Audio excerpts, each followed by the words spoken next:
নজর রাখছে নারী নির্যাতন নিয়ে মুলতুবি প্রস্তাব। নজর রাখতেই হচ্ছে অধিবেশন শুরুর আগে শুরুতেই উত্তপ্ত হয়ে যায় নারী নির্যাতন নিয়ে মুলতুবি প্রস্তাব বিজেপির। আর প্রস্তাব পাঠের অনুমতি দিলেও আলোচনাতে না অধ্যক্ষের তরফ থেকে। আলোচনা চায় পদ্ম শিবির এবং তারা আলোচনা চেয়ে একেবারে অনড়, পাল্টা শাসক দলও সরব।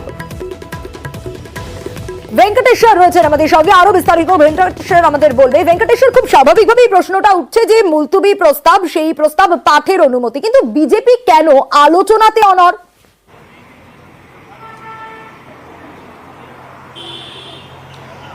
দেখো, বিজেপি নেতৃত্ব তাদের যেটা বক্তব্য বা বিজেপি বিধায়কদের বক্তব্য যে রাজ্যে একের পর এক তোমার নারীদের উপর নির্যাতন হচ্ছে, যে অভিযোগ তারা সামনে আসছেন, রাজ্যের আইন শৃঙ্খলা ভেঙে পড়েছে, এই অভিযোগকে সামনে রেখেই আজকে মুলতুবি প্রস্তাব আনা হয়েছিল। এবং সেখানে তুমি জানো যে মুলতুবি প্রস্তাব পাঠের পরেই কিন্তু বিজেপির যারা বিধায়ক ছিলেন তারা তুমুল হই হট্টগোল শুরু করেন এবং তাদের যেটা দাবি যে একের পর এক ঘটনা ঘটলেও কোনো রকম সরকার বা পুলিশের পক্ষ থেকে ব্যবস্থা সামনে রেখেই একেবারে অধিবেশনের কক্ষেই বিজেপি বিধায়করা তারা সেখানে তুমুল হই হট্টগোল শুরু করেন, স্লোগান দিতে শুরু করেন।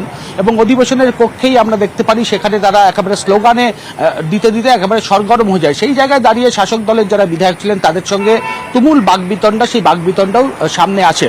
সব মিলিয়ে রাজ্যের মুখ্যমন্ত্রীর বিবৃতি তারা দাবি করেন এবং সেই বিষয়টাকে সামনে রেখেই অভিযোগকে সামনে রেখেই মূলত তারা সেখানে একেবারে অধিবেশনের কক্ষে স্লোগান দিতে থাকেন। তারপরে একেবারে আমরা দেখি বিজেপির রাজ্যের অন্যান্য অগ্নিমিত্রা পাল সহ অন্যান্যরা তারা একেবারে বিধানসভার বাইরে এসে সেখানে বিক্ষোভ অবস্থান শুরু করেন। সেখানে তাদের যেটা অভিযোগ যে একের পর এক ঘটনা ঘটছে নারীদের উপর, এখানে বিক্ষোভ দেখাতে শুরু করেন।